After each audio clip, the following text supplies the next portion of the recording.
तो हेलो दोस्तों, मैं हूँ सितेश कुमार और आप देख रहे हैं हमारे YouTube channel student career SK.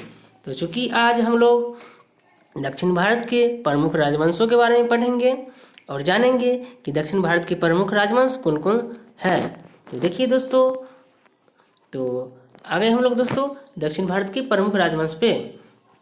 तो देखते हैं दक्षिण भारत के प्रमुख राजवंश कौन कौन हुआ करते थे। तो उस टाइम में पल्लव वंश थे और राष्ट्रकूट वंश थे और चालुक्य वंश थे। क्या थे? चालुक्य वंश थे, जो कि चालुक्य वंश में 3 थे। कौन कौन थे? कल्याणी थे, वातापी थे और व्यंगी थे। कल्याणी, वातापी और व्यंगी थे। उसके बाद क्या थे? चोल वंश थे। उसके बाद पांड्य वंश पढ़ेंगे। उसके बाद यादव वंश पढ़ेंगे। क्या पढ़ेंगे? यादव वंश पढ़ेंगे। उसके बाद होयसल वंश पढ़ेंगे। उसके बाद कदम वंश, गंग वंश और काकतीय वंश। तो इन सभी को हम लोग बारी बारी से चर्चा करेंगे और जानेंगे कि दक्षिण भारत की प्रमुख राजवंशों के बारे में। तो फिलहाल में हम लोग अभी पल्लव वंश के बारे में जानेंगे। तो देखते हैं पल्लव वंश के बारे में। तो आइए दोस्तों, पल्लव वंश के बारे में देख रहे हैं। देखिए पल्लव वंश, देखिए पल्लव वंश का संस्थापक कौन थे? सिंह विष्णु थे। पल्लव वंश का संस्थापक कौन थे? सिंह विष्णु थे। चूँकि इनका शासनकाल कब तक थे? 575 से लेकर 600 ईस्वी तक था। कब तक था? 575 से लेकर 600 ईस्वी तक था। और देखते हैं तागुन अभिलेख के अनुसार पल्लव वंश क्षत्रियों से संबंध रखता था और इनका गोत्र कैसा था? तो भारद्वाज था। तो पल्लव वंश का गोत्र कैसा था? तो भारद्वाज था। तो देख लिए हम लोग दोस्तों। नेक्स्ट देखते हैं दोस्तों। देखिए पल्लव वंशीय सिंह विष्णु की राजधानी कहाँ थी? तो कांची में थी। कांची में थी, जो कि फिलहाल में कांची तमिलनाडु में पड़ती है। कहाँ है? तमिलनाडु में है। तो हेलो दोस्तों, एक बार और फैक्ट देखिए, जो हमारे सिंह विष्णु जी थे, जो पल्लव संस्थापक थे, जो कि वैष्णव धर्म के अनुयायी थे। किसके थे? वैष्णव धर्म के अनुयायी थे, यानी कि वैष्णव धर्म को ये मानते थे। तो ये इसमें नहीं दिया गया है, तो आप लोग और हम लोग नोट्स कर लेंगे ताकि याद रहे।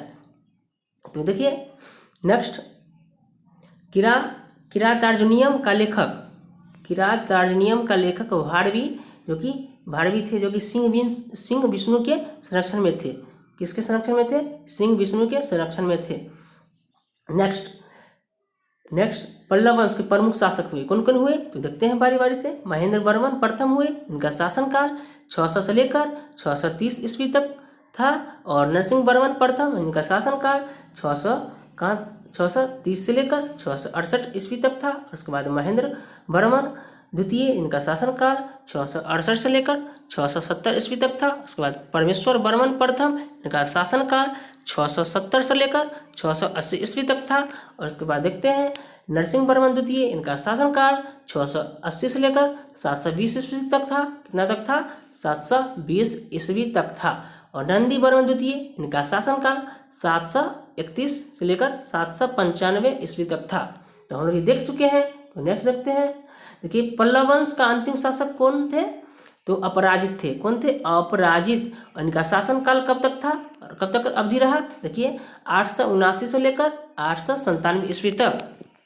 पल्लव वंश का अंतिम शासक कौन थे? अपराजित थे। पल्लव वंश का अंतिम शासक अपराजित थे। हम लोग को याद करना पड़ेगा, ये देखने ही से लगता है इम्पोर्टेंट फैक्ट है। तो ऐसे फैक्ट को हम लोग देखेंगे। देखिए नरसिंह वर्मन प्रथम, क्या है? नरसिंह वर्मन प्रथम, जो कि पल्लव वंश का प्रमुख शासक हुआ करते थे उस टाइम में। देखिए नरसिंह वर्मन प्रथम, जो कि ये बहुत चर्चित में रहते थे। ये चर्चित में रहते, देखिए क्या क्या किए हैं सब देखते हैं।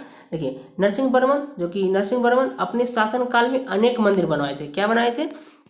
अनेक मंदिर बनाए थे, जिनमें से कांची का कैलाश मंदिर भी बनवाए थे। जो कि कांची का कैलाश मंदिर को हम लोग क्या बोल सकते हैं? राज सिद्धेश्वर मंदिर बोलते हैं। क्या बोलते हैं? राज सिद्धेश्वर मंदिर बोलते हैं। कांची का कैलाश मंदिर को हम लोग राज सिद्धेश्वर मंदिर बोलते हैं, जो कि इसमें नहीं लिखा गया है। तो आप लोग और हम लोग नोट्स कर लेंगे ताकि बाद में प्रॉब्लम नहीं होगी, या अच्छे से याद कर ले। और क्या है? महाबलीपुरम का मंदिर, जो कि नरसिंह वर्मन ने ही अपने शासनकाल में बनवाए थे। महाबलीपुरम का मंदिर, महाबलीपुरम का मंदिर, जो कि हम ये महाबलीपुरम एक स्थान है जहाँ इस मंदिर को क्या बोलते हैं? शोर का मंदिर। क्या बोलते हैं? शोर मंदिर, शोर मंदिर बोलते हैं। तो ये भी नहीं है तो हम लोग लिख लेंगे, क्योंकि जो चीज़ हम लिख लेते हैं वो याद जरूरी रहता है और बार बार देखेंगे ताकि याद होगा। क्या था हम बोले अभी? महाबलीपुरम का मंदिर, शोर मंदिर महाबली का क्या वाला महाबलीपुरम का मंदिर जो कि सूर्य मंदिर थे। देखिए नेक्स्ट देखते हैं दोस्तों। देखिए नरसिंह वर्मन प्रथम जो कि नरसिंह वर्मन प्रथम जो कि पुलकेशिन द्वितीय को हराकर महामल और वातापिकेंडा क्या है वातापिकेंडा की उपाधि धारण की थी। और नेक्स्ट देखते हैं दोस्तों कि नरसिंह वर्मन द्वितीय का राजकवि कौन था? दंडी था। कौन था? दंडी था। ये भी देखने से इंपॉर्टेंट फैक्ट लगता है। देखिए नरसिंह वर्मन द्वितीय का राजकवि क्या था? दंडी था। याद कर लेंगे हम लोग। और एक और चीज देखिए कांची जो कांची में था ना संस्कृत के ज्ञान का केंद्र था। कहाँ था? कांची में ही था संस्कृत का ज्ञान का केंद्र जो कि कांची फिलहाल में कहाँ है? तो तमिलनाडु में है। कहाँ है? तमिलनाडु में है। देखिए तमिलनाडु में है कांची है फिलहाल में, अभी तमिलनाडु में है, यहाँ पर लिखा हुआ है देख सकते हैं।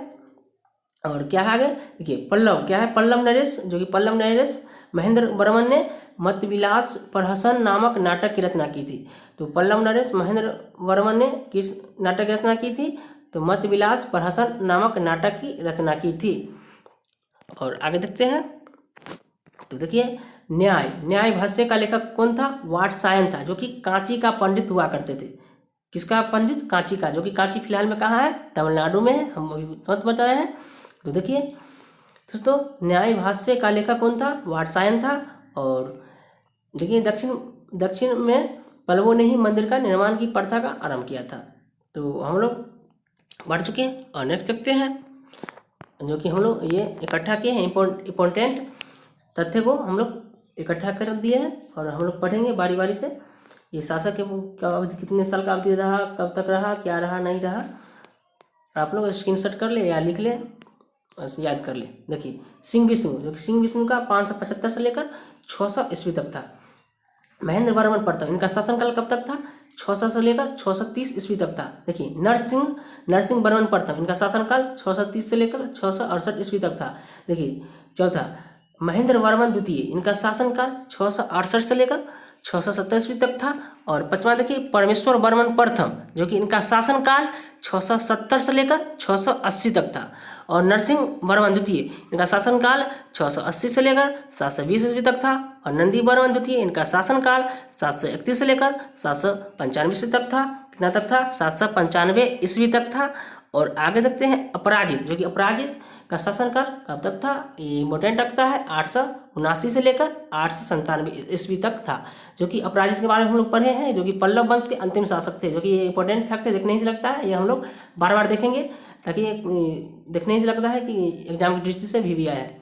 देखिए अपराजित जो कि पल्लव वंश के अंतिम शासक थे और इनका शासनकाल 879 से लेकर 897 ईस्वी तक था। तो हम लोग ये पढ़ चुके हैं। तो अभी तक आपने अगर हमारे यूट्यूब चैनल को सब्सक्राइब नहीं किया तो सब्सक्राइब कर दें ताकि जो भी वीडियो हम डालें आपको इसका नोटिफिकेशन मिलता रहे, ताकि आप कोई भी वीडियो मिस ना करें। और साथ में लाइक बटन जरूर दबाएं और कमेंट करें कैसा लगा। तो बस इतना ही। नेक्स्ट वीडियो में हम लोग राष्ट्रकूट के बारे में अगर डालेंगे तो राष्ट्रकूट के बारे में पढ़ेंगे। तो चलिए